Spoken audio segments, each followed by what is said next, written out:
here covering more of your Goofs. Now, it's sad to say that we're on the final story of the entire third season. So let's get to it. Close out with a bang. Literally. Because today's story, Percy, James, and the Fruitful Day. Let's head down to Sodor for our fruit delivery. About to go wrong in a minute, hopefully. Let's get to it. It was a splendid morning on the island of Sodor. James was feeling very pleased with himself. However, I noticed a bit of studio reflection in when he passed through the tunnel. Well, sounds peculiar, don't it? Ah, come on, man. Seriously?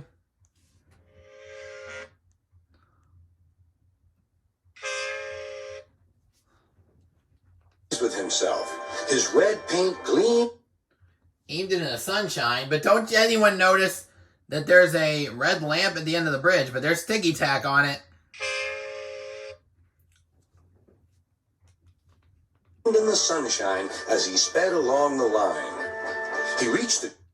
Excuse me, there's no signals at the junction telling him to stop.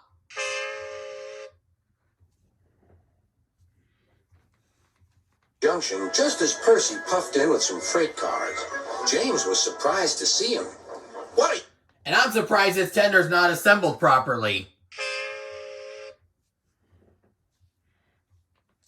You doing here, Percy? You should be at the station by now. I know, sighed Percy. These cars have been troublesome all morning. That's no excuse, Percy. Nothing should stop us. Sir Topham Hatt relies on us to be on time. Now, if you'll excuse me, I'll be on my way. And James puffed importantly away. Bossy buffers, muttered Percy.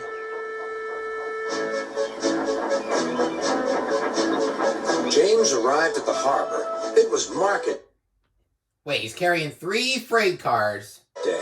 The harbor yard was filled with the sweet smell of fruit from faraway lands. The fruit was delivered in big ships. And it's being loaded in 4 freight cars, though. Didn't James just shunt 3 of them, though?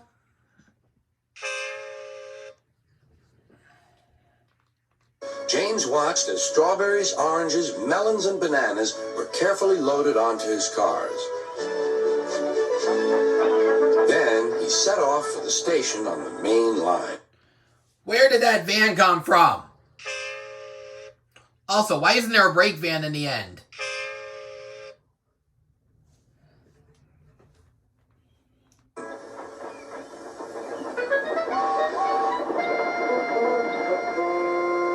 On the way, he met Thomas. Really reliable, that's me. Hold on. On the main line. I think we noticed another goof. The first truck has gained a face. None of them had faces, as in the previous scene. On the way, he met Thomas. Really reliable, that's me, panted James. Pity the same can't be said for Percy. Goodbye. What was all that about? Gasped Annie and Clarabelle. That was trouble. Trouble for James. Just wait and see. Percy was back in the yard and... Without a brake van.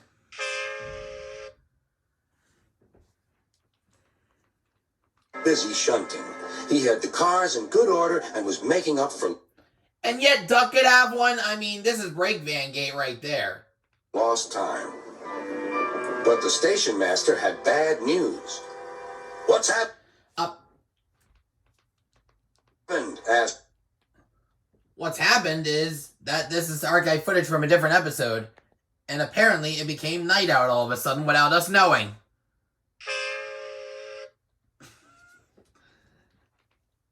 Percy's driver. James's brakes have jammed. We need Percy's help right away. Percy quickly set off to the rescue.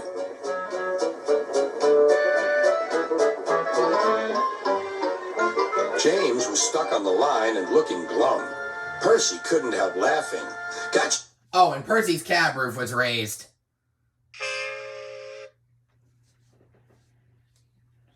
yourself in a bit of a jam, eh, James? A sticky situation? Yep. Be quiet. It's not funny having jammed brakes. Yes, it And is. not very reliable either. I'm surprised. Oh, you got a bit of an eyebrow mishap on Percy. And a bit of one on James. You let it happen, James. Nothing should stop us engines. I agree. That's enough. No! It's not enough! Because you're in the wrong location! That's the quarry right there!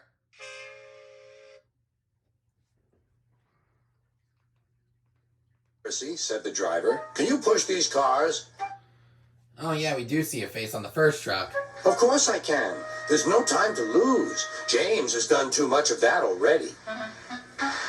James angrily hissed steam as Percy was coupled to the cars.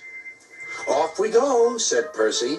I'll have to go fast to get there in time.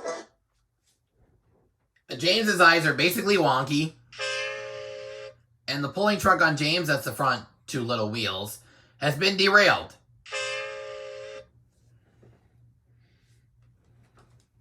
Those big engines are so unreliable. Be careful, Percy, called his driver. But Percy was in a hurry.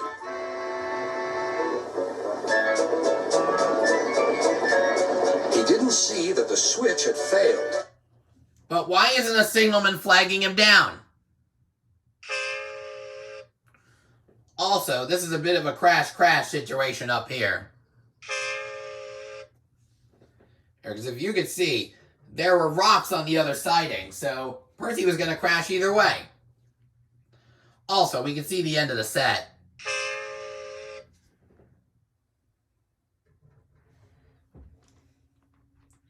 And that he had been diverted into a siding.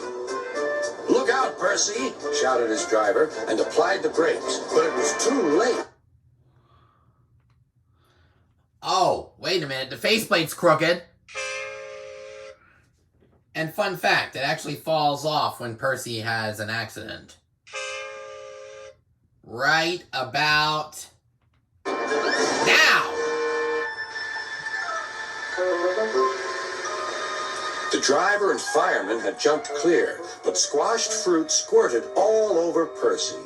Now that's dishwasher soap, and the horn that just sounded was a slowed version of Birdie's horn.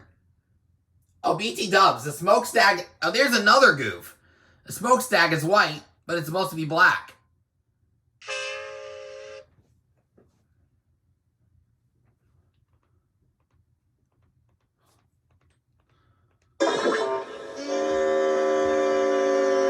Sir Topham had arrived. Percy, you are not to blame for the switch failure. Same with Sir Topham Hatt's weekly right arm connection.